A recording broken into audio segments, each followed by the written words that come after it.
학생, 저 학생 잠깐만. 이게 뭐야? 피투성이 학생이 도착한 곳은 경찰서. 뭐라도 얘기를 해야 내가 널 도울 거 아니야. 경찰의 도움을 거절하더니 수사대 올려 보내. 지금 올라가고 있습니다. 살인을 저질렀다 자수하는데 그는 초등생을 살해한 살인범이었고 만 14세 미만 촉법소년이었죠. 이 사건으로 인해 전국은 난리가 나는데 뭐라고요? 소년부 판사들이 배정되고 모르는 사람 없지? 범인은 백주대낮에 초등생을 목졸라 살해한 후 도끼로 사체를 훼손한 강력 범죄를 저지른 데다 사체 일부는 음식물 쓰레기통에 버리기까지 했는데요. 원한도 일면식도 없다고 한 게 오늘날 소년 범죄의 현실이다. 하지만 촉법소년이란 이유로 소년원 2년이 최대 형량이었죠. 이건 뭐 욕바지 하라는 거지. 이 사건을 담당하게 된 엘리트 출신 심은석 판사. 대한민국 판사 정원 3,300여 명 중 전국 소년부 판사의 숫자는 약 20여 명. 이 20여 명의 판사들은 매년 3만 명 이상의 소년범들을 만납니다. 왜 소년부 판사를 택하셨습니까? 혐오. 그녀는 무슨 이유인지 소년범들을 혐오하고 있죠. 모든 스포트라이트가 우리 재판부 주시할 거야. 판법 시간 다 됐는데요. 소년부 판사들은 처분이 끝난 아이들을 사후 감독하기도 해야 했는데요. 어차피 제가 재판한 아이들도 아니고 아직 뭐 재판을 안 하셨어도 판사님 아이들이니까요. 꼭 가야 합니까? 도석이랑 태권도 아예 마음 접은 거야? 그렇게 범죄를 저질렀던 아이들과 밥을 먹게 된 사람들. 다 같이 건배라도 한번 할까? 감사합니다. 그런데 한 손님이 지갑을 도난당하는 사건이 일어나는데 전과도 있다며? 진정하시고요. 예, 그 경찰은 저 직원이 아니라고요! 경찰 부르죠. 시간 낭비 같은데. 시설에서 나온 지 몇 시간 안 된 아이예요. 몇 시간밖에 안 됐는데 감히. 나 경찰서 못 가!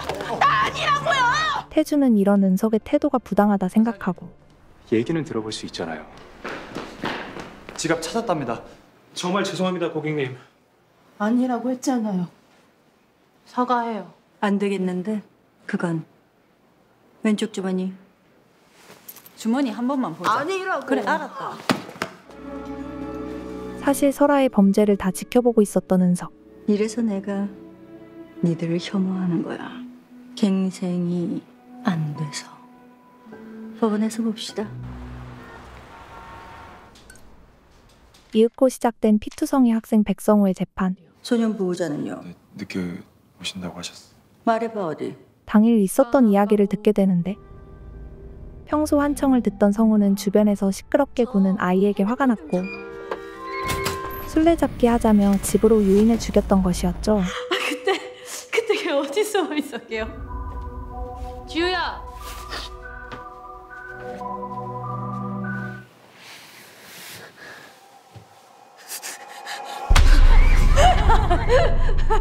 저 개새끼가. 만으로 14살 안 되면 사람 죽여도 감옥 안 간다던데. 촉법소년이라고 들었어요. 이후 은석은 피해자 지우의 어머니를 만나게 되는데요. 어떻게 그렇게 어린애가 사람 사지를 자를 수가 있어요. 근데 어떻게 감옥에 안 가나요? 범인이 끔찍한 범죄를 저질렀음에도 감옥에 가지 않는다는 소식에 하염없이 눈물만 흘립니다. 지우가 좋아하는 반찬이에요. 다른 거 못 받으신다 그래서.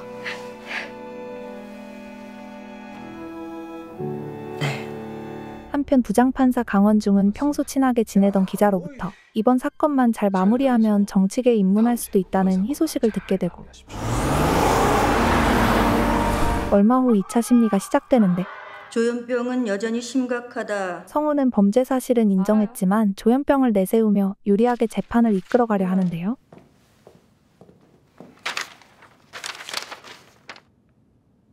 너?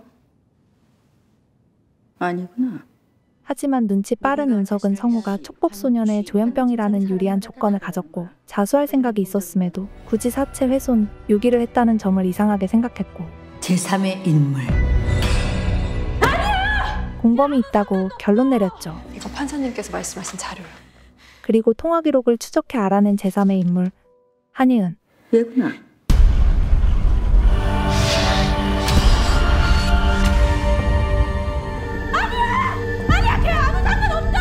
그럼 말 같잖아. 말 할 것 같으면 다 때려쳐. 은석은 원중에게 14세 이상일 수도 있는 공범을 찾아야 한다 주장하는데 제가 직접 잡아오겠습니다. 원중은 자신의 이익을 위해서라도 빨리 사건을 종결하고 싶어 하죠. 부장님! 이 사건은 이를 키워서도 어떤 잡음이 들려서도 안 돼. 이건 부장으로서의 명령이야.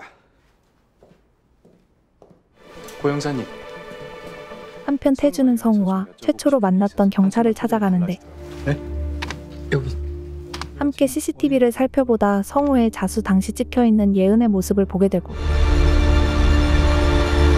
은석과 함께 공범일 수도 있는 예은을 찾기로 결정합니다. 제가 또 좌배석 아닙니까? 그리고 예은과 같은 고등학교 출신인 설아를 찾아간 태주는 이번 한 번만 부탁할게. 주성로 아이센스 PC방이 한예은 자주 가는 곳이랍니다. 예은이 자주 다니는 PC방을 알아내죠. 그렇게 PC방을 뒤지기 시작한 은석은 그녀를 발견하는데 보호관찰소 연락해. 백성호 알지? 위기를 직감하고 도망치기 시작하는 예은.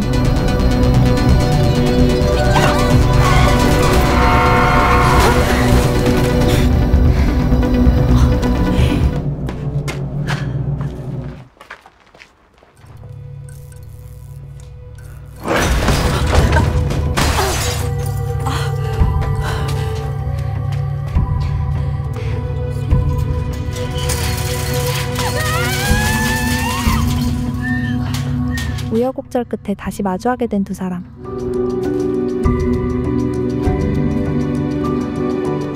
예, 저 지금 법원 앞입니다. 은석은 예은을 잡는데 성공했지만 예은은 굉장히 부유한 집안의 딸이었고 아버지는 사업을, 어머니는 유명 편집샵을 운영해. 삽시간에 대형 로펌까지 보내 변호인단을 꾸렸습니다. 이 시간에 미성년자를 조사하는 대책 없는 판사가 누군가 했더니 담당 변호사 허찬미와 만나게 된 은석. 얘긴 들었어. 소년부 전전한다며. 두 사람은 안면이 있어 보였는데요. 시작하시죠? 백성호랑 무슨 관계야? 찬미의 방해 아래 예은을 신문하기 시작하는 은석. 사건 추정 시각 전후로 백성호와 유일하게 통화한 사람이 너 하나야. 사건 직전 성우와 통화했던 기록과 범행 현장을 다녀간 CCTV 자료를 근거로 내세우며 14세 이상인 예은을 압박하는데요. 엘리베이터 같이 탄 것도 제가 되나요? 이 사건과 관련한 제3의 인물로 봐도 전혀 이상할 게 없을 것 같은데. 그렇게 예은을 구금하기로 결정한 은석.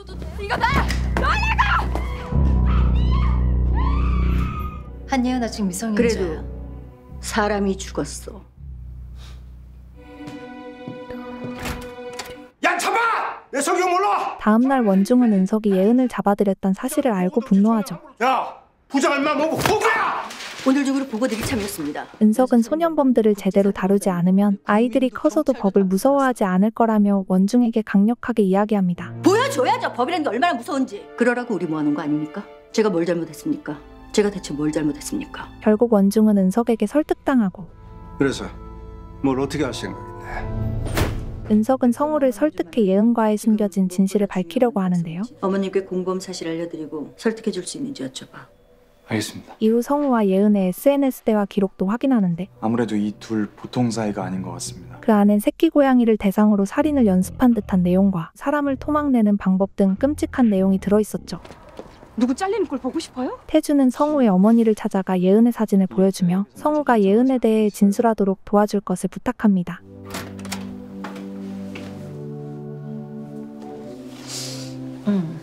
왔어. 이후 은석과 다시 만난 태주는 함께 술 한잔하게 되는데 소년부가 주 요직도 아니고 왜 여기에요? 태주는 엘리트 출신 은석이 소년부를 고집하는 이유가 궁금한데요. 궁금해? 먹고 가라. 은석은 아무 말도 하지 않고 자리를 떠나죠.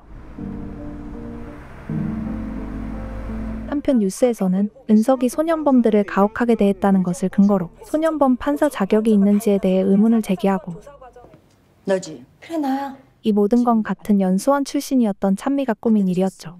한예은 앞으로 법원 출석 통지서 도착할 거다. 이런 와중 희소식이 들려오는데 백성호 진술하겠답니다. CCTV에 찍힌 제3의 인물인 한 모양이 유력한 진범으로 떠오르면서 여자 초등생 살인 사건의 재판부의 입장은 어떤가요? 언론의 엄청난 관심 속 시작된 재판. 소년법정에서 이런 초호화 변호인단은 처음이네. 칭찬으로 듣겠습니다. 예은아, 태주는 둘이 주고받은 SNS의 내용과 오전 11시 28분 CCTV를 근거로 피해자를 유인해 데려온 사람이 예은일 거라 확신하고 범행을 사전 모의했을 가능성을 제기하죠. 누나! 증인은 한예은과 어떤 관계시죠? 정신건강의학과 의사고요. 하지만 찬미는 예은이 망상장애를 진단받았던 것을 근거로 우발적 사건이라고 주장하는데요. 환자들은 상대방의 행동을 위협적인 의미로 해석을 하고요. 야, 미안.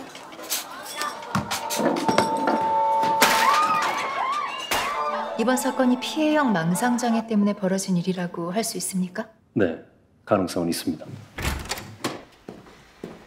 이거 뭐 이러다가는 한도 끝도 없겠어. 우발적 범죄로 몰아가려고 준비를 꽤 한 모양이네요. 백성우와 한예은 두 사람 사이를 갈라놓는다면 결국 은석은 사건을 유리하게 끌고 가기 위해 성우와 예은을 이간질시킵니다. 한예은이 그 애 죽이는 거 전 못 봤어요.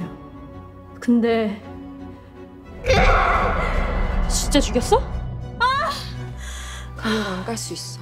살 수 있어. 이에 성우는 모든 걸 예은이 주도했다고 폭로하고 계획이 다 있으니까 자기 말만 들으면 된다고. 사체 훼손은 누구의 생각이죠? 예은은 성우의 지시로 사체 훼손을 했다 주장합니다. 백성호가 시켰어요. 어떻게 도망내면 되는지 알려주고 도망낸 건 옥상 물탱크에 버리라고. 네가 진짜 버렸잖아. CCTV에 걸리면 안 된다고. 다 너가 알려줬잖아. 야, 네가 한다며. 애 죽여놓고 아주 신나고 중간에 쳐놓게. 그만.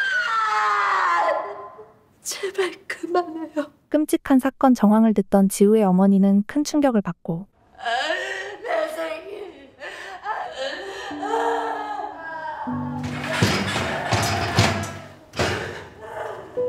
한예은의 자진 진술로 더 이상의 재판 진행은 의미가 없어 보입니다. 원중에게 다시는 이런 일이 일어나지 않도록 피의자들을 엄벌에 처해달라 호소하죠. 다시는 이런 일이 일어나지 않도록 엄벌에 처해 주십시오.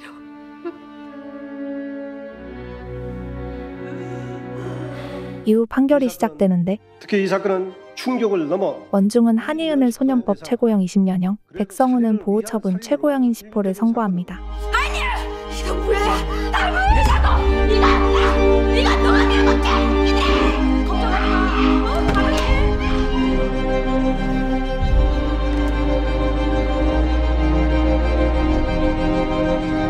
재판 결과에 승복하지 않습니다. 시간이 지난다고 달라지진 않겠죠? 태주는 교도소를 다녀온 후에도 예은이 달라지지 않으면 어쩌나 걱정하는데 은석은 자식이 끔찍한 범죄를 저질렀음에도 재판에 참석조차 안 한 부모의 노력이 있어야만 변할 거라 답합니다. 부모가 노력하지 않으면 자식은 변하지 않아. 누나, 핸드폰 좀 잠깐만 빌려주면 안 돼요? 엄마한테 전화하게요. 엄마? 한편 성우와 예은은 각각 소년원과 교도소로 끌려가는데요. 지우의 어머니는 육아일기를 보며 아들을 추억하는데 매일매일 좀 써놓을걸. 지우가 가지고 놀던 장난감을 지우 또래의 아이에게 선물하죠. 이거 내 거야? 지우 형아가 주는 거야. 고마워, 지우 형.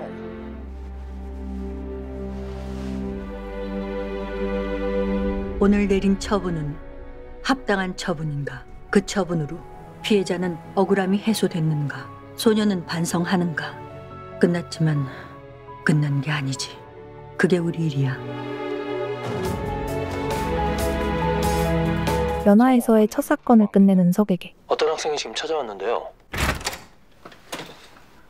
사태주 판사님이 어딨어요? 그런데 사태주를 찾던 미용사 서유리가 갑자기 쓰러져 버립니다. 얘 왜 이래요? 119. 접수증 작성하시고 들어가시고. 판사님, 그건 제가 동행한 은석은 유리의 인적 사항을 알 만큼 관심이 있었는데 판사님. 폭행 사건요? 담당 형사에게서 유리가 폭행 사건에 연루됐다는 사실을 듣게 되죠. 가정폭력은 아닐 겁니다. 그럴 만한 보호자가 없거든요. 부모를 여의고 편찮은 조부모 밑에서 자란 유리는 종종 폭행 시비에 휘말렸는데 부모님과도 연락 끊긴 지 오래고요. 이름 서유리요. 아, 서유리. 은석은 유리의 비행 사실을 보호관찰소 직원에게서 듣게 됩니다. 저도 이렇게 말 안 듣는 애는 처음이라. 병실로 돌아온 은석은 유리의 몸에서 지속적인 폭행 흔적을 보게 되는데 저 진짜 아무 일도 없었어요. 저 가볼게요.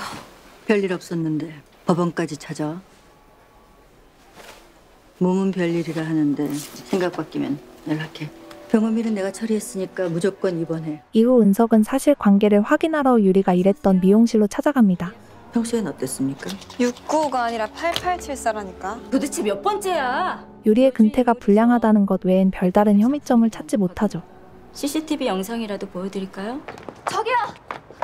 드릴 말씀이 있는데요. 그런데 유리와 부적절한 관계로 보이는 중년 남성의 폭행 사실을 듣게 되고 이런 말하기 그렇지만 원조 같아서요. 성범죄에 연루된 적은 없는지 조회 좀 부탁드려요. 그 길로 은석은 폭력을 일삼은 남자의 정체를 따져 묻죠. 말만 해. 원하면 지금이라도 시설 보내줄 테니까. 협조하지 않을 시 시설로 보내겠다고 압박하는 그때 면목이 없습니다. 야가 넘어졌다 아닙니까? 그런데 유리의 할머니도 손녀가 넘어진 거로 무마하려 합니다. 그치만 할머님. 아니 내 정신 좀 봐라. 우리 가봐도 되지요? 법원에서 나왔습니다.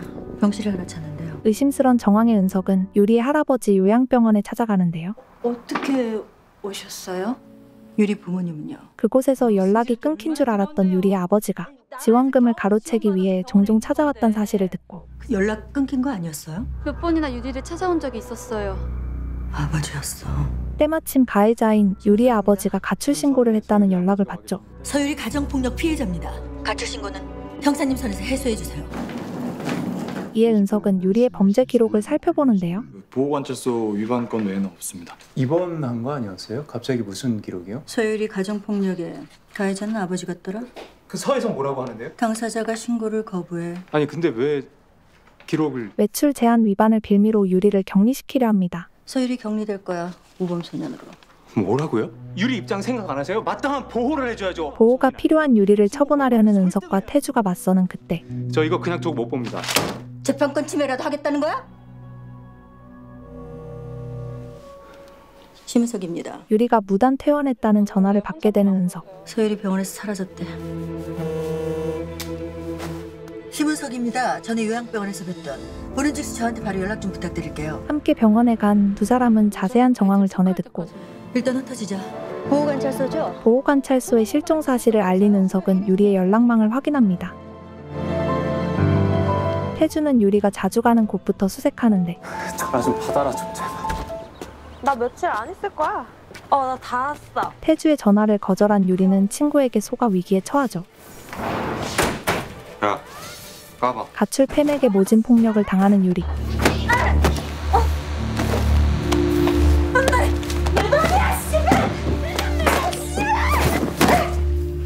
씨발 개 같은 년 뭐라 갈 곳 없던 유리는 요양병원으로 피신하는데요. 내 인생은 왜 이래요?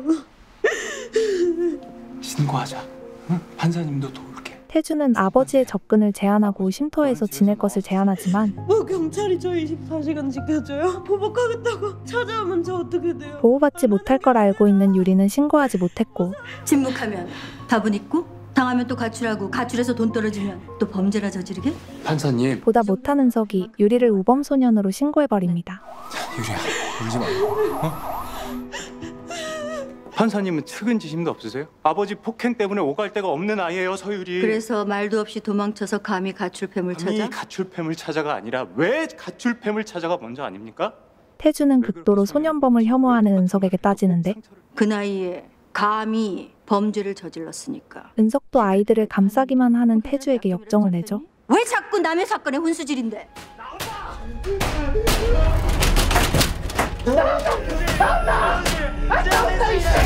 사실 태주는 아버지로부터 가정폭력을 당해왔고 제가 자꾸 마음에 걸려서 그래요. 자신 같은 소년들에게 마지막 기회를 줄 수 있는 판사가 되었던 것이었죠. 비난은 누구나 합니다. 근데 소년에게 기회 주는 거 판사밖에 못해요. 그래서 더 의미 있고 중요한 일이라고 생각합니다, 저는. 태주의 말에 은석은 다시 사건 기록을 살펴봅니다. 재판을 시작하도록 하겠습니다. 이번 재판은 그렇게 재판 당일 처분될 줄 알았던 유리는 피해 아동 보호 명령을 진행합니다. 법관의 직권으로 보호받는데요. 유리 아버님, 여기 왜 오셨는지 알고 계시죠? 가정폭력이요? 이게 말이나 됩니까? 내가 한 거는요 훈육입니다. 훈육일 뿐이라며 뻔뻔하게 합리화하던 유리의 아버지는 폭행 사진으로 압박당했는데 아버님이 말씀하시는 훈육인 거죠? 내가 널 가둔 이유는 딱 하나야. 사실 은석이 억지로 유리를 법정에 세운 이유는 가해자인 아버지가 정의구현 당하는 모습을 보여주기 위해서였죠. 그거 보여준다고. 내가 그랬다는 증거 있어요? 증거 없잖아. 덕분에 용기를 낸 유리는 가정폭력 피해 진술서를 제출했는데 이를 근거로 은석은 담당 형사에게 수사를 부탁합니다. 증인 연합경찰서 여천과 소속 고광시 형사입니다. 그렇게 가정폭력 정황을 조사하던 형사는 응급실에 실려갔을 당시의 녹음 파일을 제출하죠.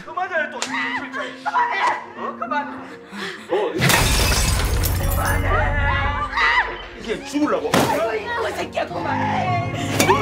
독한 년. 야, 이내 이거 집 나갈 때 신고하려고 했더만. 그런데 재차 성범죄에 연루된 딸을 훈육했다는 유리 아버지. 야, 이거 몸 팔고 다니나 합니다. 아비로서 훈육을 좀 했습니다. 그게 뭐 잘못했어요? 은석은 당당한 유리 아버지의 태도에 의문을 느끼죠. 왜 당당하십니까? 이게 다 사실 할머니는 남편으로부터 시작된 가정폭력의 연쇄를 끊고 싶어 했고 유리가 몰래 녹음한 파일을 형사에게 넘겨줬던 것이었습니다. 할머니가 내를 넘긴 거네.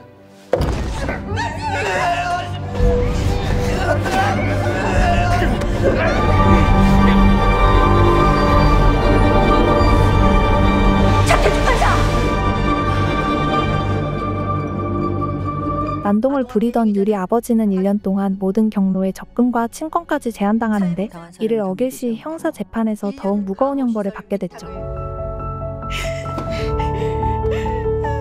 본인이 학대의 피해자였다고 가족에게 똑같이 폭력을 행사한다면 그건 엄연한 범죄입니다. 재판을 마칩니다.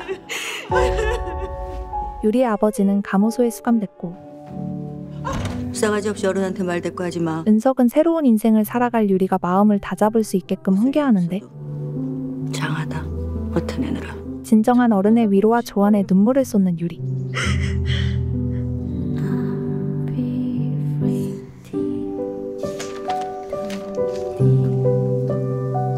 여기 잔 하나 더 주세요.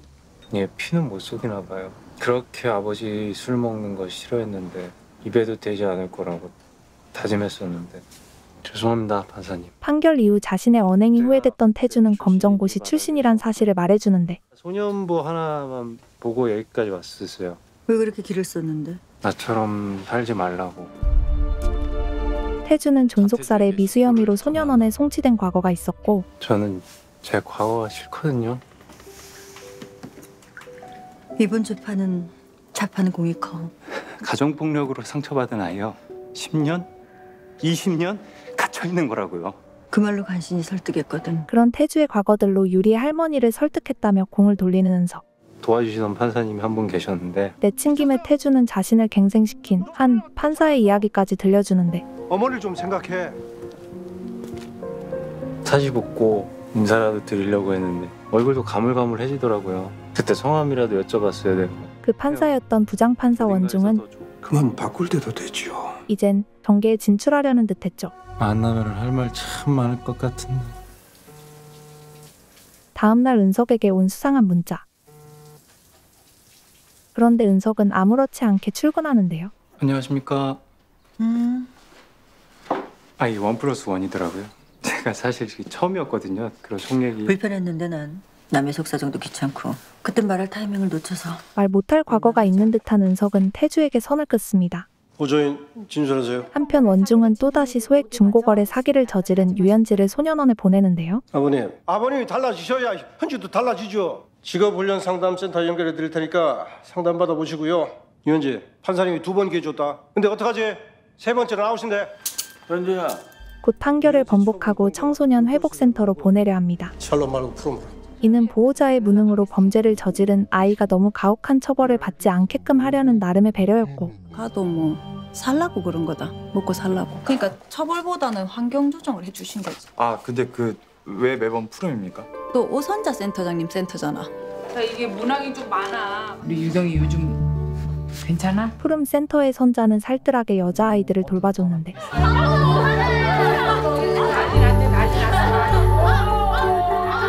그 스타강 판사 오전자? 그런데 이런 모습과는 다르게 선자는 성격이 안 좋다는 소문이 있었는데요. 돌아오는 주부터 시설 조사 기간인 거 다들 알고 있지. 청소년 회복센터까지. 집행감독관으로서 책임을 다해야 하는 판사들이 직접 보러 가기로 하죠. 은석은 지방에 있는 푸름센터 아이들의 인적 사항을 살펴보는데 부부가 운영한다고? 지금은 혼자 운영 중이세요? 지원비도 없이 선자 혼자서 10명의 아이들을 돌본다는 사실을 알게 됩니다. 안녕하세요. 안녕. 잘 지내고 있자. 그런데 센터에 도착한 태주가 한 통의 전화를 받는데요. 직원실로 제보 전화 한 통이 왔는데 푸름에서 아동학대, 후원금 비리를 저질렀다는 충격적인 내용이었죠. 오셨어요? 네. 별로 없죠? 예, 그럼요. 알았지. 푸름 확실한가요? 이게 어디까지나 심증이라서요. 조사 때 참고만 하세요. 차태주 판사님? 말씀 많이 들었어요. 들어가시죠. 예. 사진 하나 찍자. 니들도 찍고 같이 찍고. 네, 쟤네 우리 딸들이에요. 그렇구나. 하나, 둘, 셋. 믿지 못할 사실을 들은 태주는 조용히 원중을 불러내는데 그런 전화만 하루에 6통이야. 원중은 소년범의 빠른 퇴소를 위한 거짓 신고라며 일축하고 방송국이야? 가봐야 할 것 같았어. 첫 조사를 나온 두 사람만 남겨놓고 약속 장소로 향합니다. 장부, 증빙, 영수증 전부 사무실에 갖다 놨습니다. 선자는 정말 떳떳한지 관련 자료들을 보여줬는데요. 죄송합니다. 제가 은석은 수많은 이해관계가 얽혀있는 민감한 조사인 만큼 정신을 못 차리는 태주를 다그치죠. 그리고 네 말이 맞다면 가만히 있어도 결국 드러날 거야. 소녀는 참을성이 없거든. 그 무렵 선자는 아이들이 되면 조사를 받자 민감한 반응을 보입니다. 언제 데려갔는데? 그 여자 악마예요. 진짜 개 같아요. 자세히 좀 얘기해 줄래? 면담 중인 민경은 선자가 신밥을 줬던 이야기를 들려줬는데 이거 밥이 좀 쉰 거 같은데요. 그래서는 이런 것도 못 얻어먹었으려니. 잘못했어요. 운다고 해결되는 곳 아니야 여기. 우리 한 번씩은 다 그렇게 당했어요. 상하거나 쉰 거 주고. 뒤이어 영나도 노동 착취를 당했다고 진술하고 여기 애 하나 지금 병원에 입원했거든요. 유경이라는 아이는 선자에게 폭행당해 입원했다는 충격적인 사실도 듣게 되죠.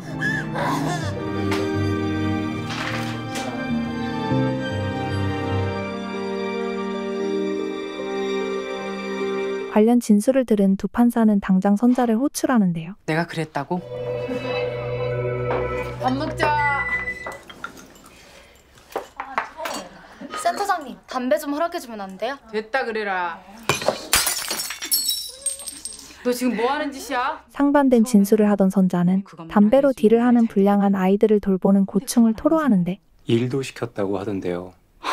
선자가 일을 시킨 건 아이들을 한낱 범죄자 취급하는 지역 주민들에게 밉보이지 않게끔 봉사시킨 것이었고 그런데 그렇게 진술했을까요? 이도저도 아닌 위탁시설이라는 걸 아는 거예요. 여기 규칙 좀 풀어달라고.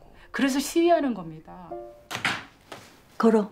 조유경이 입원한 병동으로. 협조 공문을 보낸 병원을 통해 유경이 아이들한테 집단 폭행당한 사실을 확보합니다. 또래 아이들의 집단 폭행이 있었다고. 야, 적당히 나대지. 센터장님 말씀 맞습니다. 그건 그거고. 하지만 은석은 법원 지원금의 사용처를 확실히 짚고 넘어가려 하는데요. 박물관이나 공연 관람. 근데 아이들은 그런 체험 활동은 한 적이 없다고 주장을 하네요. 아이들에게 쓰이지 않은 체험 활동비가 어디로 샜는지 따지는데 결국 돈 앞에선 장사 없나 봐요. 이거 금방 채워놓을 겁니다. 이후에 어찌됐건 횡령을 한 푸름센터는 추가 조사를 받게 됐고 결과에 따라 적법한 형사 절차를 밟을 수도 있습니다. 폐원을 당할 수도 있었죠. 관사로 바로 가시나요? 아니, 그 얘기도 직접 들어봐야지. 제 수술비. 그런데 사실 횡령한 돈은 다리를 잃을지도 모를 유경의 수술비로 쓰였고 모두 저 때문에 그런 거니까 그 돈 제가 이래서라도 꼭 갚을게요. 불우한 가정 환경에서 자란 유경은 처음으로 자신을 사랑해준 선자를 감쌌습니다. 법원에 보고하지 말아달라고. 저도 거기서 쫓겨날 수도 있으니까. 센터장님 아니면 절대 안 돼요, 판사님. 실망입니다. 결국 돈 앞에선 장사 없나 봐요. 은석은 선자를 매도했던 순간을 떠올리며 괴로워하죠. 혼자 남은 태주는 응급실로 들어가는 선자의 친딸을 보는데요. 우리 엄마 어떡해요? 죄책감에 되돌아온 은석은 난장판이 된 센터를 보고 불안함을 느끼는데 센터장님? 선자의 친딸 아름이 들려주는 충격적인 사실. 무슨 일이야? 좀 전에 119에 실려가셨어요. 최종 통보를 받았던 선자는 그대로 실신했고 엄마! 다 그년들 때문이에요. 아름은 선자가 항상 자신들을 우선했는데도 이 지경까지 몰고 간 아이들을 원망해왔습니다. 그냥 우린 늘 그 다음이었던 거잖아. 죽을 뻔했네요. 될 뻔. 내가 빨리 좀 가봐. 그래서 애들 다 도망가는데 구경만 했니? 내가 더 나가라 그랬어요. 그래서 전부 내쫓으려 했죠. 야, 니도 내 애매 따라갈래? 빨려나. 다 꺼져! 뭐라고 다 나가! 빨리 와! 내쫓긴 아이들은 다시 범죄를 저지르려 했고 그냥 돌아가자. 걸어서 못 가. 가기 싫으면 꺼져. 빨려나. 야 잠깐만. 너 돈 가진 거 있지? 내놔. 사정을 들은 은석은 아이들의 실종 사실을 알리는데 연화지법에서 조사차 나왔는데 그때 마침 신고가 접수. 제가 다시 전화드리겠습니다.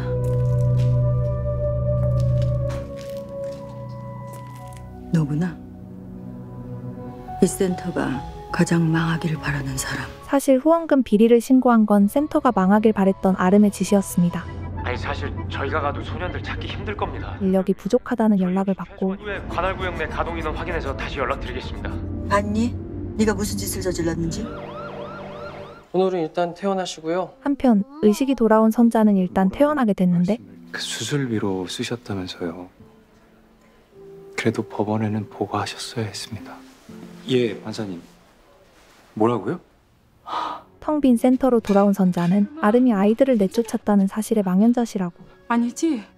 엄마가 잘못 들은 거지? 그년들 나가 뒤지든 말든 그게 다 무슨 상관인데? 너 그 입 조심하라고 몇 번이나 그랬지? 진짜. 그만들 하시죠. 막중한 책임을 지게 된 선자가 어떻게 해서든 아이들을 찾겠다고 다짐하는 그때 민경아! 민경아! 센터장님. 영나에게 구타당한 민경의 전화였고 다 어디로 갔는데?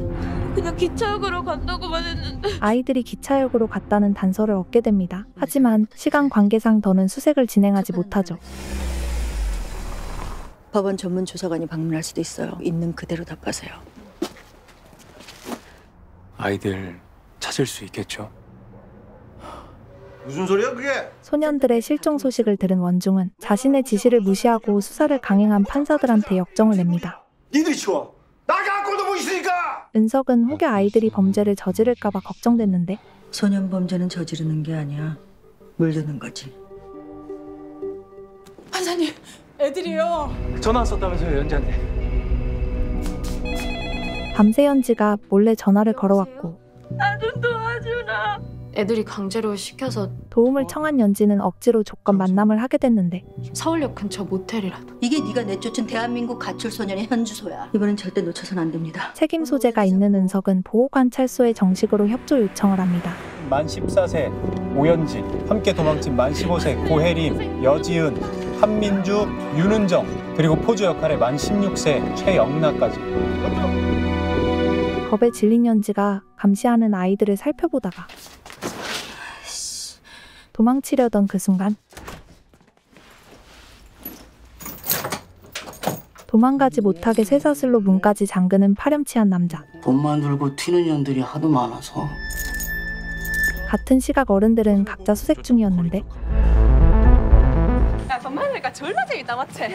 와. 그러던 중 PC방에서 나오던 은정이 태주를 발견하고 고혜림 여지은. 그 씨발 수금하는 가들도 안 와. 수금책인 두 아이들을 선자가 발견합니다.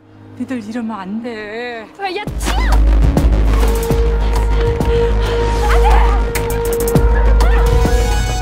도망치던 혜림은 태주한테 붙들리게 되는데 혜림아, 연지 어딨어? 아니야, 너 지금 나하고 장난하냐? 소재를 파악한 형사 강식이 객실에 찾아오고 연합경찰서에서 나왔습니다. 청소년 보호법 위반. 가까스로 연지를 구해낸 강식은 남자를 현행범으로 체포하죠. 이래서 법을 지키고 살라는 거야. 전 진짜 죽는 줄 알았단 말이에요. 그런 연지에게 은석은 코트를 벗어줍니다. 대충 하고 나. 이제 포주 역할을 한 영나만 남았는데 영나가 안 보이던데. 아름이가 진술했다네요. 우리 아름이가 그걸 어떻게... 노련한 참여관 영실의 설득 덕분에 아름이 영나의 소재를 털어놨고 영나가 어디 있는지 어떻게... 전화요. 야. 어디다 전화하냐? 몰래 통화하다가 최영나한테 들켰거든요. 그냥 제가 전화 뺏어서 설득했어요. 협박인가? 아름이 영나의 소재를 파악할 수 있었던 건 편찮은 영나의 엄마가 센터에 자신의 주소를 알렸기 때문이었죠.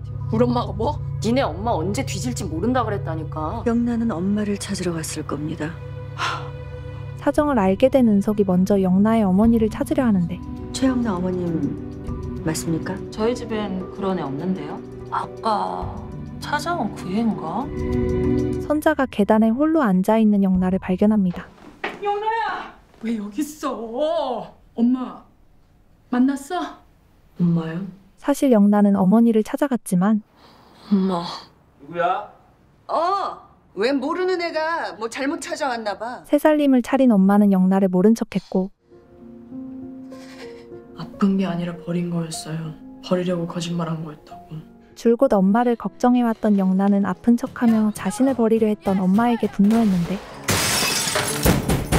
문 열라고 야! 뭐하는 애야? 뭐야? 빨리 나오라고!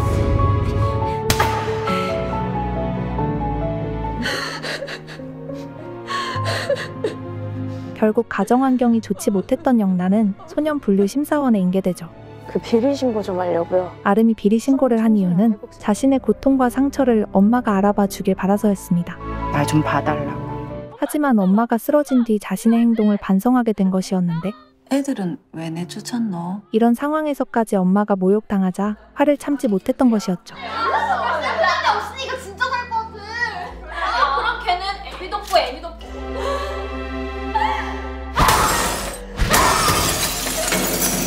아름의 내부 신고 사실을 선자에게 알려준 은석은 또 다른 이유를 알려주는데요. 심장 소리가 안 들리네요. 그래서 센터로 오는 소년들 모두를 그때 엄마를 떠났던 동생으로 여긴다고. 아름은 동생을 유산한 엄마가 센터를 그만두고 가슴 아픈 과거에서 벗어나길 바랐습니다. 엄마잖아요. 은석은 더 늦기 전에 엄마로서도 책임을 다해주길 당부하고 그럼 저희 가볼게요. 그렇게 모든 사건이 마무리 지어지며 함께 귀가하게 된 모녀는 서로의 진심을 헤아리게 되죠. 야, 같이 가자. 뭐야 갑자기 왜 이래 진짜. 아우 이것도 못 오고. 엄마 미워. 엄마는 사랑해. 결과적으로 푸름센터는 위탁기관을 유지하게 됐는데 그래도 성매매 사건, 과거 집단 폭행 사건은 그냥 넘어가서는 안 돼. 처분하겠습니다. 그렇게 연지와 민경을 빼고 남은 아이들은 소년원에 들어가게 됐죠. 사실 대부분 비행의 시작점은 가정이거든요. 아이들의 불우한 가정환경을 알고 있는 은석은 소년들을 범죄로 내몬 보호자들에게도 보호자 교육을 명령합니다. 소년은 결코 혼자 자라지 않습니다. 그 처분의 무게는 보호자들도 함께 느끼셔야 할 겁니다.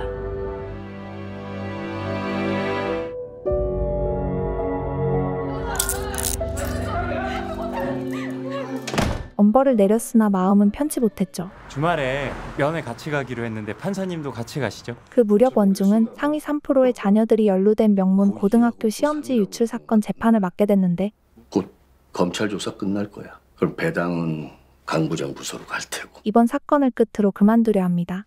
이 사건까지만 마치고 그만 인수인계하겠습니다. 그런데 어떻게 아빠? 경찰이 집 앞에 왜? 데카르트요. 아들 신호가 시험지 유출 사건과 관계된 모임인 데카르트에 연루됐다는 전화를 받죠. 검찰은 오늘 저녁 상류층 집안 자녀들이 얽힌 만큼 박탈감을 느낀 다른 학부모들을 중심으로 전 국민의 이목이 쏠렸고 그 전에 이 사건과 깨끗한가? 경찰이 집 앞에 왜? 데카르트요. 특수 동아리 데카르트에 아들 신우가 연루된 원중은 분노가 치밉니다. 딱 한 번이야. 그리고 금방 탈퇴했어. 당신이 하도 반대해서. 귀가한 원중은 자신이 만류했음에도 이를 버린 아내에게 역정을 내는데 어떻게 가만히 있어? 내가 그 사건 담당 판사인데 봐주기식 선고 내릴 수도 없어. 내가 누구 아버지인지 뻔히 다 알고 있을 텐데 과연 교무부장이 가만히 있을까? 우리 모두 다 끝장이라고. 어떻게? 나도 오늘 사직서 냈어. 22년 법관이장. 이게 아버지 마지막 재판이다. 부장님. 원중은 시간을 끌기 위해 대기 명단 3명의 소년 보호 사건부터 재배당하려 하는데 아니요. 문제 없습니다. 그래 뭐 그럼 그렇게 하는 거로 하지. 속사정을 모르는 은석은 문광고 형사재판전에 서둘러 끝내려 합니다. 담임 선생님도 참고인으로 출석 요청하세요.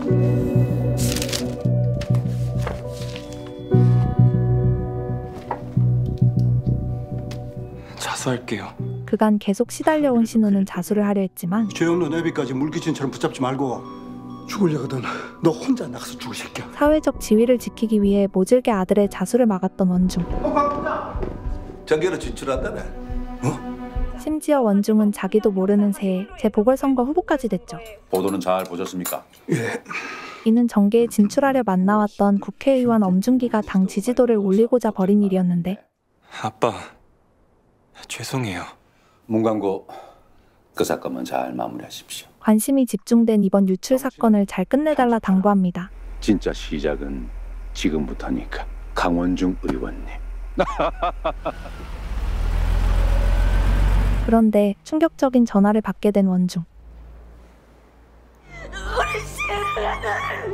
견디다 못한 신우가 도로에 뛰어든 것이었죠. 사실 원중은 그간 동생보다 성적이 좋지 못했던 신우를 멸시했는데 이성적이도 밥이 넘어가냐? 아 그니까 뭐 공부하는 제대로 못해? 진짜. 네가 민 거야 우리 신우. 내가 모를 줄 알아? 그 대단하신 네 커리어. 그 꿈에 그리던 의원 뺐지. 그거 다 망칠까봐 애 몰아세운 거잖아. 본인의 체면 때문에 아들을 몰아붙였던 원중은 할 말이 없었습니다. 신우가 2년 넘게 하루에 3시간도 못 자. 걔도 목숨 걸었다고. 너한테 인정받고 싶어서. 아들이 극단적인 선택을 하게 할 만큼 부정을 주지 않은 과거를 반성하는 원중. 아빠 오늘 늦으세요? 죄책감에 시달리던 원중은 중기에게 전화를 걸죠. 예, 저 강원중입니다. 은석은 학교가 유출 사건에 가담한 이유부터 따져 묻는데요. 솔직히 말해서 진학률이죠. 너희 학교 서울대 몇 명 보냈어가 학부모들 기준이니까요. 학교 측은 명문 사립 고등학교의 입지를 지키기 위해 진학에 목맨 것이었고 부모의 재력이 곧 성적이니까. 자녀가 서울대 입시 조건을 갖추는 게 급급한 학부모들은 내신에 들일 시간을 아끼기 위해 시험지 유출에 기꺼이 협력한 것이었습니다. 학교는 이미 내신 따는 입시센터로 추락한 지 오래고. 근데 재판은 언제까지 하죠? 영어 과외가 있어서 그러는데. 다음 기일엔 이석현 보호자는 밖에서 대기하라고 하세요. 반성 않는 학부모의 태도에 열받은 은석은 지엄한 판결을 내리려 하죠. 언론 보도까지 다 낸 마당에. 그 시각 원중은 선거 출마 포기를 결정하는데요. 데카르트, 제 아들도 거기 회원이었답니다. 자녀가 유출 사건에 연루됐다는 사실을 어렵게 털어놓죠. 이는 아들을 지키기 위해 고민 끝에 내린 결론이었습니다. 그런데요. 오랫동안 고민했습니다. 제 결론은 여기까지입니다. 그게 정말 최선일까요? 그런데 원중과 관련된 모든 것들이 위태로워질 거라고 회유하는 중기. 감당하실 수 있겠습니까? 이에 원중은 몰래 문광고 교무부장을 찾아갔는데 문광고등학교 박현찬 교무부장님이시죠. 앞만 보고 식사하세요. 법정에서의 모든 질문을 회피하라고 압박합니다. 선택의 문제가 아닙니다. 생존의 문제입니다. 우린 이번 보궐에서 어떻게 해서든 승리합니다. 그러니 판사님께서도 할 수 있는 일부터 하세요. 아들을 위해서. 사건 번호 2022 고합. 형사 재판에 들어간 원중은 피고인들의 사건을 한 번에 끝내려 하는데요. 신속히 판결 내기 위해 증인 채택을 우선하죠. 문광고 집단 시험지 유출 사건 증인 채택 마치셨는데 그게 좀 이상해서요. 의도대로 원중은 변호사 측 증인만 채택했는데 유출과 직접적인 관련이 있는 검찰 측 증인을 배제한 걸 따지는 은석. 납득이 안 되면 어쩔 건데? 뭔 소리야 이거? 여보, 신우 깨어났어. 좀 이따 다시 전화할게. 은석은 편파적인 결정에 의문을 품기 시작하는데 태주는 고위직 가릴 것 없이 공정한 판결을 내려왔던 원중을 두둔하죠. 누구보다 재판에선 공정하신 분입니다. 그런데 왜 이번에는 왜? 얼마 후 보호 재판을 주관하던 은석은 학생들이 추가로 연루됐다는 걸 알게 되는데 뭐라고? 21명이 아니라고요. 시험지를 보러 갔던 학생이 교무부장의 통화를 엿들었던 것이었습니다. 총 24명이라고. 현재 재학 중인 학생들 모든 답안지 전부 다 보내라고 하세요. 그렇게 은석은 모든 재학생들의 생기부와 답안지를 넘겨받았는데요. 근데 이걸 어떻게... 영어교사 한지원. 시험지 유출을 처음 의심했던 영어교사의 문제가 관건이었고 문제와 상관없이 똑같은 오답을 제출한 6명으로부터 의심이 시작됐는데 최대한 추려서 8명. 최종적으로 8명의 용의자를 추린 은석은 검찰 조사 전 데카르트를 탈퇴한 아이들의 추가 조사를 요구하는데 검찰이 놓친 소년이 더 있다는 제보를 받았습니다. 괜히 수사기관 역할까지 선 넘지 말고 돌아들가. 그치만 이석현 진술대로 검찰 조사가 이뤄지기 전 데카르트를 탈퇴한 아이들이 있다면요. 그게 무슨... 예를 들면 문광고등학교 3학년 1반 강신우 같은. 끝까지 교무부장이 언급하는 최종 용의자 중 갑자기 편파적인 증인 채택을 한 원중의 아들 신우를 의심하게 된 것이었습니다. 자수하시죠, 부장님. 아니, 강신우 아버님. 자수를 권유받은 원중은 내일 이야기하자며 일단 돌려보냅니다. 부장님께서 직접 보고하십시오. 법원장님께. 우리가 모르는 무슨 사정이 있을 거예요. 부장님 당황하신 건 나만 봤니? 신중해야 한다는 뜻입니다. 부정부터 하는 게 아니라 당장 내일 열리지 않을 거야. 다른 부서로 재배당될 테니까. 그러나 재판 일정은 변동사항이 없었는데요. 아직 법복 안 갈아입으셨네요? 부장님께서 이미 준비 다 마치셨는데? 심지어 원중은 아무 일 없었던 것처럼 재판을 진행하려 하는데 오늘 생업까지 포기한 채 그 40명이 넘는 인원이 출석하는 거라고. 당일 재판을 어떻게 취소하나. 법복부터 갈아입고 와. 그런데 검찰 측에서 편파적인 증인 채택을 이유로 재판을 지연시키려 하고 불공평한 재판을 할 염려가 있다고 판단돼요. 원중이 적법한 절차가 아니라며 기각하자 재판의 진행이 원활하지 않으므로 1시간 휴정합니다. 지금 제정신이야! 감히 배석이! 왜 재판을 속행하십니까? 무슨 자격으로요? 더는 못 봅니다. 원중은 법원장한테 보고하려는 은석에게 직접 증거를 요구하는데 내 아들이 유출받았다는 직접 증거, 목격한 증인 없지? 가서 보고해봐. 내가 박살 내줄 테니까. 태주도 명확한 증거 없이 분란을 일으키지 말자고 하는데 의심하고 파헤치고 참 불편합니다. 재판은 여기서 그만둬 그럼. 끝까지 강행하려는 듯한 은석. 그 무렵 문광고에선 책임 회피성 자퇴가 이뤄졌는데요.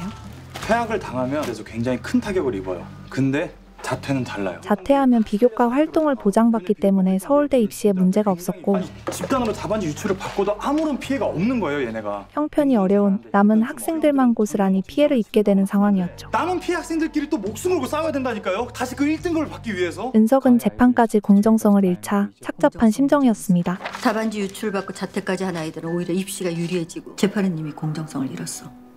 이래도 그만둬야 해? 반면 의도한 대로 재판을 끌고 간 원중은 점점 악의에 물들었고 그깟 애들 성적 뭐 그리 큰 대수라고. 그러게나 말입니다.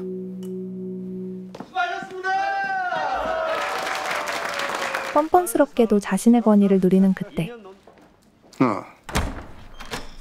고심 끝에 은석이 법원장에게 이실직고했는데 사실이야? 저희가 추려본 결과 답답하네 정말. 그날 내가 분명히 말했지. 그만두라고. 강 부장. 병원까지 찾아왔단 말입니다. 자식 새끼 입원한 것도 서러운 판에 감히 부장 보고 자수하라니 말라니. 증거, 증인 하나 없이요. 증거 있습니다.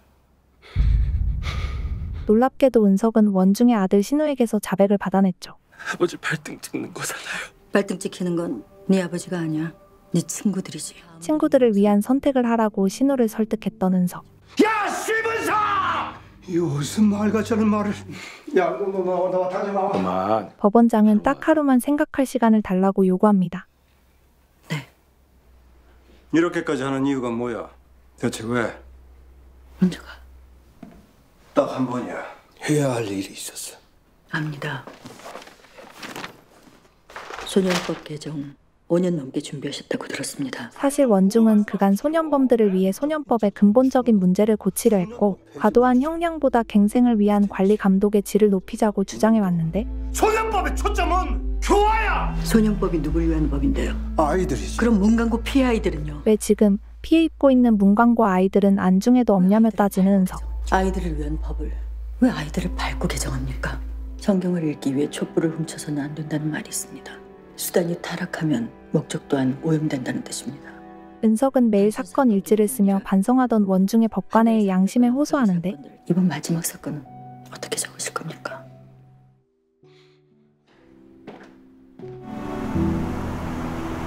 원중은 아버지로서의 자신의 삶도 되돌아보는데 무언가를 결심한 듯 법원장에게 전화를 걸죠. 저 강원중입니다. 곧장 윤리감사실 직원들이 원중의 사무실을 압수수색합니다. 자신의 비리를 스스로 자백한 원중은 아들의 자수를 돕는데 그 길로 원중은 징계위원회에 참석하죠. 자, 뭐 인사는 여기까지 하는 걸로 하지. 끝내 직위가 해제된 그는 씁쓸하게 법원을 나서는데 부장님! 데려다 드리겠습니다. 주세요. 배웅하러 따라온 태주는 자신을 도와준 판사가 원중이란 사실을 알게 됐고 예전 판사님 어릴 때 자료가 남은 게 있어가. 제가 소년원 출신인 거 아시죠? 그때 저를 도와주시던 그 판사님 한 분 계셨는데 부장님이 여기 계십니까? 소년원에서 함께 찍었던 사진을 건네주는데 안녕하십니까? 진작 알고 있었던 원중은 훌륭하게 성장한 태주를 반겨줬습니다. 한눈에 알아봤지? 감사했다. 너무도 잘 커줘서. 성질머리하고는 너 판사요 약속했다.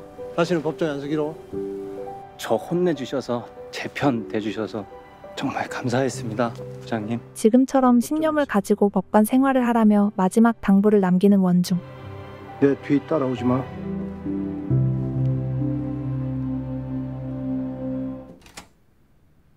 배정된 사건을 끝내느라 배웅 못한 은석은 텅 빈 부장판사 사무실을 둘러보는데 때 묻은 원중의 골물을 보고 그간의 노고를 가늠하는 은석. 남겨진 은석은 내부 고발자에 대한 따가운 시선을 감내해야 했습니다. 하지만 은석은 신경 쓸 새도 없이 미성년자 무면허 교통사고 사건을 맡는데요. 진짜 우리 이러다가 다 안타깝게도 밤낮 없이 일하는 가장이 차에 치여버렸죠. 부장님 새로 오시면 회의해보죠. 문제는 아직 부장판사가 부임하지 않아 은석이 단독으로 맡아야 했는데 부장님 오늘이 아니라 이틀 뒤에 오신다고 합니다. 잠깐, 여기 운전했던 애 운전자는 태주가 교화시키려 했던 곽도석이었고 얘 왜 여기 있어요? 말해주시죠. 이게 왜 보호사건인지. 이게 보호사건이 된 이유는 부장검사 출신의 정관예우 때문이었습니다. 물론 보호재판에 참석한 은석은 제가 보조인으로서 보호사건입니다. 보조인. 정관예우를 무시하는데요. 저는 진짜 아무것도 몰랐고요. 이미 말을 맞춘 듯한 아이들은 도석한테 책임을 전가했는데 처음부터 손절했어야 됐는데. 반면 도석의 보호자는 이남경이란 남학생이 주모자였다고 진술했죠. 주장이 갈리는 겁니까? 재판을 끝낸 은석은 출산을 앞둔 피해자의 아내와 만나는데 제가 너무 힘들어서요. 빨리 끝내주셨으면 좋겠습니다. 그녀는 미성년자인 아이들의 가벼운 처벌을 예상하고 있었죠. 어떻게 애들이 그렇게 뻔뻔할 수가 있어요. 도석의 어머니는 반성 않는 아이들의 소셜 계정을 보여주며 주모자들의 뻔뻔함을 토로하고 이게 어딜 봐서 반성하는 아이들인가요? 도석을 폭행해서 운전시킨 거라고 진술하죠. 집 앞까지 또 찾아왔고요. 우리 애가 덩치가 커서 보호 처분 이력이 있어서 다들 우리 애로 몰아가지만 진짜 아니에요. 법원으로 돌아온 은석은 새로 부임한 부장판사 나근이와 마주치는데 아, 자기구나. 감히 겁도 없이 내부 고발로 부장 쫓아낸 배석이? 누가 여기 오라고 그랬어요? 저 사람들 왜 내 법정에 있는 거지? 과거 악연이 있는 듯합니다. 그 무렵 도석은 결국 식물인간이 됐는데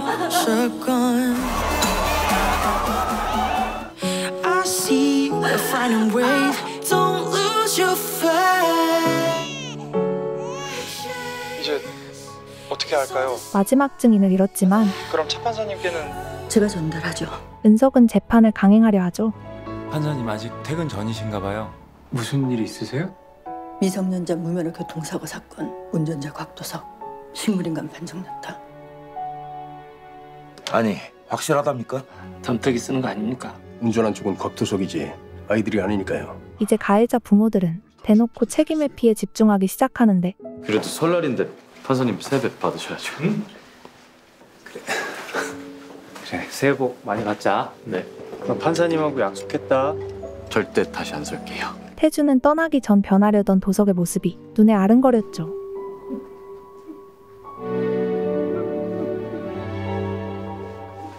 저는 진짜 아무것도 몰랐고요. 차에 타라고 해서 탔을 뿐이에요.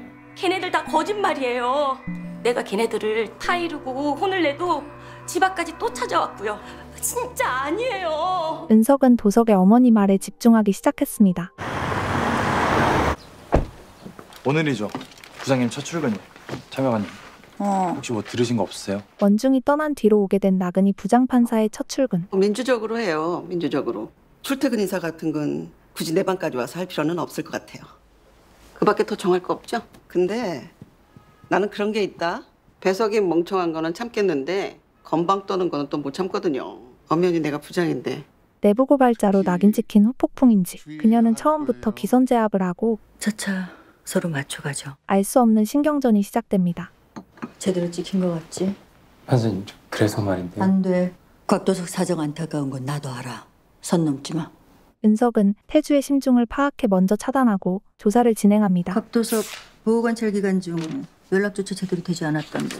뭐 별다른 이유가 있나요? 애가 귀찮고 하기 싫어서죠. 괴롭힘을 당했다는 주장이 있던데. 하지만 큰 체격과 운동 이력을 이유로 도석이 괴롭힘을 당했다는 사실은 어머니의 일방적 주장으로 받아들여져 있었죠. 벌써 몇 달 전 일이고 형사분들께 이미 다 말씀드렸어요. 한편 태주는 은석의 만료에도 혼자 사건을 조사하기 시작하는데 자배석 관리를 대체 어떻게 하는 겁니까? 그 담당자가 누구예요? 지금 민원실이 얼마나 난리 나는 줄 알아요?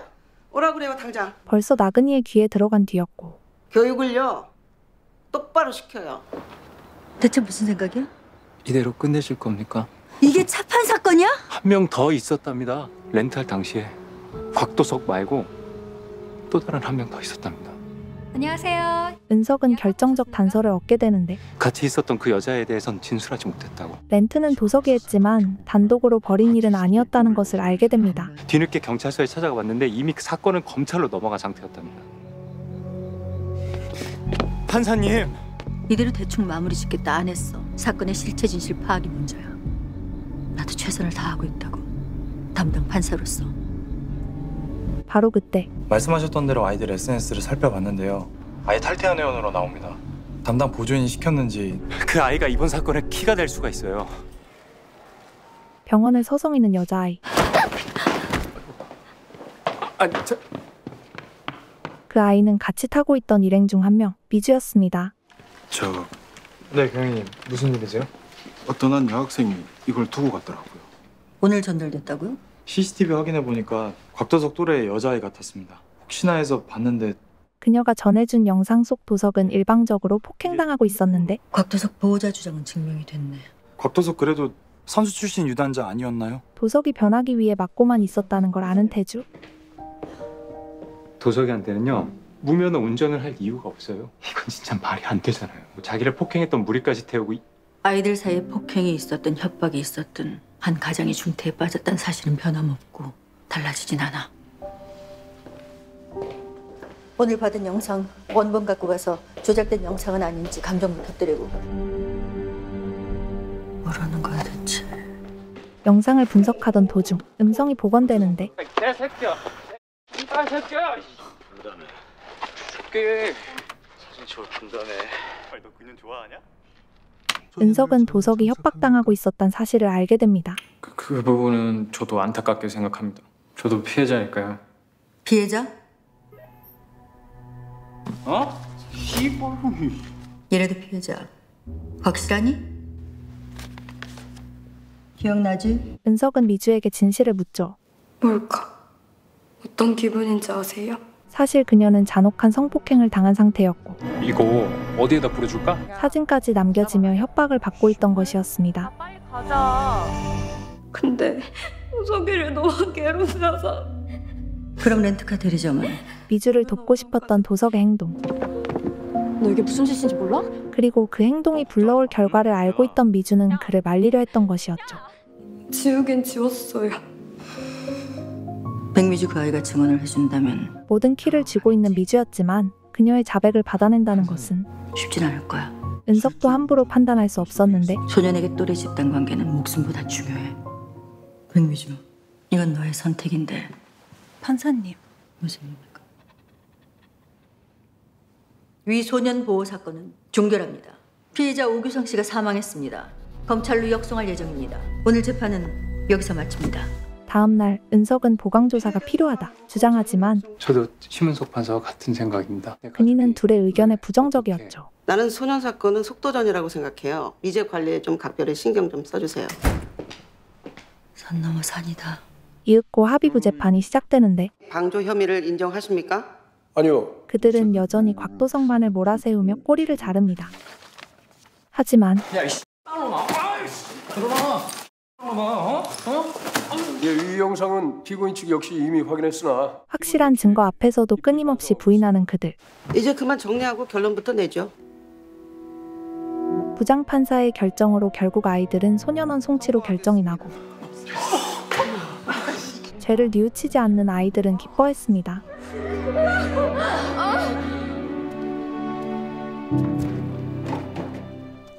선고가 잘못됐다고 생각해? 법이 원래 그래. 원래 법이 그래. 알잖아. 날은 달라지고 새로운 소년범들 역시 등장합니다. 이 사건 좀 빨리 보셔야 합니다. 무슨 사건이길래? 소년범의 이름을 보고 분노를 금치 못하는 은석.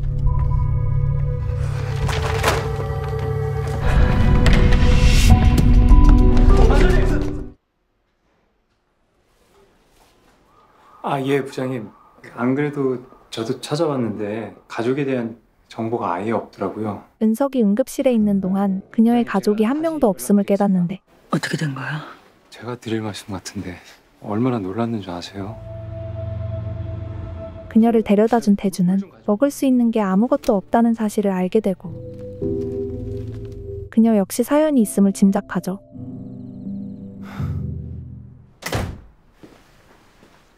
판사님 좀 쉬셔야 된다니까요. 꼭 확인할 게 있어서. 따님의 마지막 인상착이에요? 제가 저기 트럭을 몰거든요. 제가 며칠씩 집을 비우거든요. 따님하고 마지막 연락은 언제 하셨습니까? 학교 외에 자주 다니는 곳이나 친한 친구는요? 너무나 평범하던 소시민의 가정. 여기 사람이 지금 쓰러져 있는데요. 채팅으로 피해자를 만나서 그런데 근데 1명이 더 있다고? 황인준, 서동균, 오경수 가해자가 3명이었다며. 떠올리기도 끔찍한 그날의 기억. 피해자 진술이 일관되지 않음 너한테 불리해 줄 수 있어. 서동균, 오경수 그리고 황인준 셋만 기소를 했어요. 문제는 같이 술자리에 있었던 황인준인데 그 형제 말린 게 저예요. 거기다가 술을 구매하고 강요했던 부분만 인정이 돼갖고 은석은 강선화 사건을 조사하기 시작하는데 현재 피해자 상태는 어떻습니까? 사건 당시 충격 후유증으로 정신과 상담 치료를 받고 있었는데요.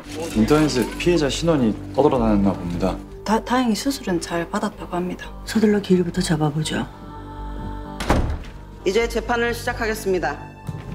변호인분들 이미 증거 확인하셨죠? 부장님께서 두 분 다 찾으세요. 아무래도 이번 사건이 좀 우배석이 주심을 맞는 게 맞지 않나 싶은데. 근이는 이 사건을 자꾸 태주에게 넘기려고 합니다. 아니요, 둘 다 할 수 있습니다. 나 분명히 말했어요. 잠시만요, 부장님. 그 보호 사건 재판 신경 쓸 거 없어요. 그렇게 무리하시다가 내가 한다니까. 태주는 전과 다른 은석의 모습이 어색했죠. 예민한 거 없어. 그날 저녁.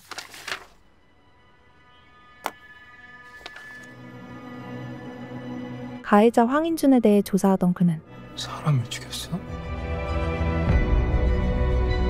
담당 판사가 근이라는 것을 알게 되고 5분만 시간 내주시겠습니까? 소년 사건은 속도전이다. 아직 유효합니까? 은석은 근이에게 정면으로 부딪히기 시작했죠. 그거는 내가 분명히... 사건 종료시키겠습니다. 저한테 재배당해 주십시오. 검찰에서 황인준을 형사 기소하지 않은 가장 큰 이유는 명확한 증거가 없었기 때문입니다. 하지만 지금은 있습니다. 제가 시작한 사건이니 마무리도 제가 짓고 싶습니다. 건방 떠는 건 못 참는다고? 내가 전에 말하지 않았어요? 네가 부장이야? 부탁드리는 건데요. 못 들은 걸로 할게요.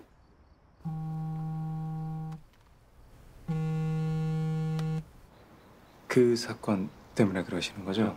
벽돌 투척 사건. 태주는 은석에게 직접적으로 묻는데 과거 사건은 사건대로 두고 이번 집단 성폭행 사건만 본다면요. 정말 만에 하나 잘못 휘말린 거라면 우리는 모든 가능성을 열어둬야 하잖아요. 그래도 법관인데. 그러니까 모든 가능성을 열어둬야 하니까 그런 거라고. 경찰 단계에서 넘어왔던 녹취록이야. 녹취록도 있었어요? 아니 그냥 같이 술 좀 마셨는데 술 마시면 기분 좋아지니까. 근데 먼저 걔가 자빠져 주시니까. 음성 속 인주는 죄책감이란 감정이 결여된 사람 같았죠. 아니 어떻게 이게 강요에 의한 자백이니까. 굳이 자백을 왜? 진짜 무서울 게 없거나 저 자백 자체가 계획적이었거나.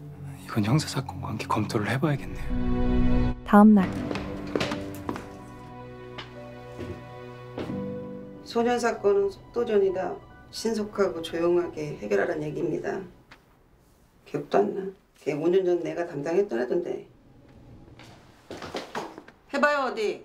네. 재판중 정말 죄송합니다. 워낙 급한 상황이라. 과거 황인준 때문에 아들을 잃은 은석. 그 이후로 소년범을 혐오하며 소년부로 온 그녀는 마지막 매듭을 지으려 하고 있었습니다. 보여줘야지. 법이라는 게 얼마나 무서운지. 사건 번호 202 부. 그렇게 재판은 시작되었습니다. 황인준, 위조된 주민등록증으로 편의점에서 술 구매하고 이 술 다 마시기 전엔 집에 못 간다. 협박했네. 반성했니? 이번 사건은 힘의 권력 관계로 벌어진 사건입니다. 뻔한 회피기동을 보이는 인준과 변호사. 정말 형들이 무서워서 그랬던 거야? 네. 그럼 한 가지만 더 질문하고 오늘 여기서 처분을 할지 결정하죠.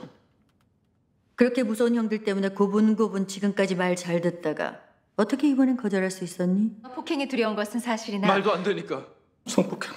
법정에서 거짓말하면 어떻게 되는지 잘 알고 있지. 정말 사건 현장에 출입 안 했어? 몇 번의 전력으로 피하는 방법을 아는 인준. 담당이 형사님이시라고. 네. 그를 올가매기 위해, 정확히는 실체적 진실을 밝히기 위해 현장을 찾은 은석.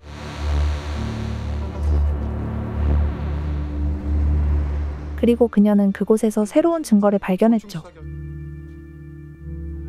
해당 차량은 개인 택시로 사건 당시 공사장 인근에 주차되어 블랙박스가 녹화되었으나 경찰 조사 당시 영업 중으로 조사 대상에서 제외됐었습니다. 이 자리에서 거짓 진술하면 큰일 난다고 경고했지? 판사님! 강선호의 주장이 착각이 아니라 사실일 수도 있겠어요. 서동균, 오경수, 황인준, 그리고 백도현. 그 5년 전 벽돌 투척 사건 당시에 황인준과 함께 있었던 그 소년. 다음 날 그 보호자가 심판사였다고? 알아봤던 거네. 은석의 행동의 원인을 알게 된 근이는 머리끝까지 화가 차오르는데 죽은 아들 대신에 심판이라도 할 생각이었어요? 첫 단추부터 잘못 끼워졌으니까 제가 마무리를 지어야 하니까요. 그 말은 상당히 거슬리네. 법도 별거 아니네. 이봐요, 심판사. 학습한 겁니다, 그 아이들. 배운 거라고요. 여기 뒤에 두 분 누굽니까? 피해자의 의견 진술권이 보장돼 있습니다. 퇴정을 명합니다. 소년보호 재판은 비공개 재판이 원칙이므로 그녀는 자신의 판결에 대한 이유를 말합니다. 초범이었어. 고작 만 11세. 다른 판사라고 해서 뭐가 달랐을까? 저분까지 걸린 시간이 고작 3분이었습니다. 아이들이 뭘 배웠을 것 같습니까? 은석은 쌓여왔던 울분을 토해내기 시작하고 부장님은 알려줬어야 했어요. 법원이라도 그 아이들을 붙잡고 가르쳤어야 했습니다. 어떻게 이렇게 벌써... 아이들은 그럴 수 있지만 어른이 그러면 안 되는 건데. 원래 법이 그래. 알잖아. 그래서 애들이 저 모양인 겁니다. 왜 재판을 속도로 처분합니까? 그거야말로 일의 효율이 아니라 무책임 아닌가요? 자신의 원칙과 상충하는 은석. 그래서 그렇게 잘난 분이 법관 제척 사유를 어기나? 그런 그녀에게 비아냥거리며 손때라 명령하는 그니. 이미 알고 계시겠지만요. 지금 피해자 강선아가 언니와 함께 법원에 왔다는데 진짜예요? 은석은 부장의 명령을 무시했고 공범으로 인정 안 한다고 하던데 왜 하필 저였을까요? 가슴을 울리는 그녀의 외침. 왜 나지? 왜 하필 저일까요? 라는 물음에 대답하지 못한 은석. 정말로 그냥 그렇게 끝나는 거예요? 어제 말한 백도현 3명이 아니라 4명일 수 있다고요. 차태주. 이러다 정말 큰일 나세요. 알아 나도. 근데 끔찍하지 않니? 더 악랄해졌어. 우려하는 그녀에게 태주는 한 이야기를 들려줍니다. 담당 소년 중에 예, 차태주입니다. 임신인 것 같아요. 임신이요? 가출에 절도로 들어온 소년범. 앞으로 어떻게 할 생각이니? 임신했다는 이야기에 상담을 진행하고 있었는데 이 임신 저 그 새끼들이랑 가출팸하다 그랬다고요. 괜히 말 돌리지 말고. 백도연 그 개새끼 씨. 그녀의 입에서 백도연이라는 이름을 듣게 된 것이었죠. 이미 모텔촌 쪽에선 유명하더라고요. 조건 사기로. 미성년자를 이발. 조건 만남을 하는 척하며 그 과정에서 미성년자라는 지위를 이용해 협박과 금전 갈취를 일삼고. 땡큐. 수고했다. 난 언제 주냐? 알아서 준다 그랬지. 범죄자를 이용해 또 다른 범죄를 저지르는 아이들. 그렇게 돈을 버는데 그 무리에서 대가리 백도연이라고요. 블랙박스에 찍힌 건 3명뿐이야. 그렇지만 진술은 그렇게 했습니다. 징계위보다 이 범죄 꿈나무들의 앞날이 무서운 은석은 그렇게 소년범죄의 대가리를 찾기로 마음먹었습니다. 백도연은 저도 한 번도 만나본 적은 없어요. 좀 더 구체적으로 얘기해 줄 수 있니? 저 거기선 씻었다고요. 그래? 백도연은 모르고 백도연 여친은 알아요. 제가 아는 건 다 말해줄게요. 백도연은 생각보다 엄청난 게 끼었고 은석은 보다 빠르게 접근하기 시작합니다. 조건 사기로만 돈 버는 줄 알았죠? 동갑내기 여자들, 즉 미성년 소녀들을 이용한 범죄들. 그들이 하는 행동은 입에 담기도 역겨운 쓰레기 그 자체였습니다. 그때 너 뭐하는 년이냐? 그거 이미 빈 깡통이야. 백도연?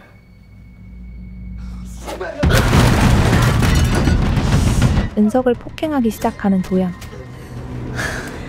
둘 중 하나라도 제대로 살았어야지. 대체 왜?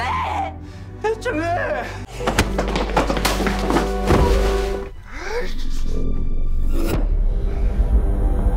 그러다 은석은 백도연이 피해자들의 신발을 모으고 있었다는 사실을 알게 되고. 너도 있었어. 맞아. 나 거기 있었어. 죽어. 바로 그때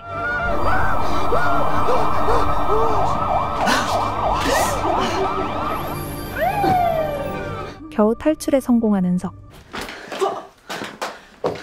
심판사. 그거 임시방편이니까 바로 병원부터 가요. 강현준 사건. 내가 담당할 겁니다. 그 사건. 그 사건 집단 성폭행이 다가 아닙니다, 부장님. 사적 감정으로 이 사건 자꾸 흔들려고 한다면? 사적 감정이 들어있었다면 황인준부터 검찰에 육성시켰겠죠. 협박한 그 피해자를 이용해. 부장님. 다음날 복잡한 마음을 대변하듯 비가 내리고 나그니 부장판사는 재판정에 들어갑니다. 2029-3409. 그럼 재판을 시작하겠습니다. 원래 황인주는 성실하고 예의가 바른 평범한 학생이었습니다. 황인주는 주종관계에 가까울 정도로 피해를 받았습니다. 위력에 의한 범죄라고 다시 한번 회피하는 황인준. 그럼 이쯤에서 참고인으로 출석한 백도연의 이야기도 들어봤으면 하는데. 안녕하세요. 서동균하고 오경수가 황인준을 협박하고 폭행했다는 사실도 알고 있었나요? 인준이가 그것 때문에 엄청 힘들었어요. 재차 묻지만 작정하고 나온 백도연은 태연이 거짓을 뱉습니다. 문자 메시지라든가 통화 녹음. 그래도 부장판사 짬이 꽉 찬 근이는 10대의 필수 소통 방법인 통화와 메시지 증거를 요구하는데 당연히 있을 리가 없고. 재판 전에 너희들 의견 듣고 오라는 조사 명령이 있어서 왔어. 마지막 진술이 될 거야. 그리고 생각 없이 나온 백도연까지 엮기 시작합니다. 은석이 목숨을 걸고 체증한 증거들로 새로운 국면을 맞는 사건. 황인준이랑 백도연 다 같이 했어요. 근데요, 이거 다 백도연이 시켰어요. 쟤들 지금 뭘 하는 거냐? 저 새끼들이. 결정적으로 백도연의 핸드폰에 있던 증거 덕에 백도연 몰폰에 담겼던 자료들입니다. 그렇게 시작된 내분과 오가는 패드립. 여기서 백도연만 빼줘요. 5천만 원씩 우리 준댔어요. 판사님, 이거 다 백도연이 시킨 거예요. 개새끼야? 그 새끼가 가지고 다니는 몰폰이 있어요. 거기다가 제 클라우드를 몰래 연동시켜놨거든요. 백도연, 황인준 역시 그 외 추가 범행들이 밝혀졌습니다. 이는 공동정범으로 성립되므로 위 사건은 검찰로 역송하여 소년 형사 사건으로 다시 진행될 수 있습니다. 판사님, 이게 뭔데? 그리고 내 법정은 감정이 없다. 그래야지 어떤 편견도 없이 냉철한 처분을 낼 테니까요. 그러나 너무 뒤늦게나마 그래서는 안 된다는 것을 이제 깨달았습니다. 그런 의미로 이 한마디를 대신하고 싶습니다. 미안합니다. 어른으로서. 작품은 소년범을 사전적으로 혐오하는 은석이 다시 한번 그들을 위해 노력하는 모습을 보여주며 끝이 납니다. 저는 소년범을 혐오합니다. 누군가는 질타할 것이고 누군가는 상처를 받겠죠. 싫어하고 미워할지언정 소년을 위해서라면 최선을 다할 겁니다. 싫어하고 미워할지언정 처분은 냉정함을 유지할 겁니다. 싫어하고 미워할지언정 어떠한 색안경도 끼지 않을 겁니다.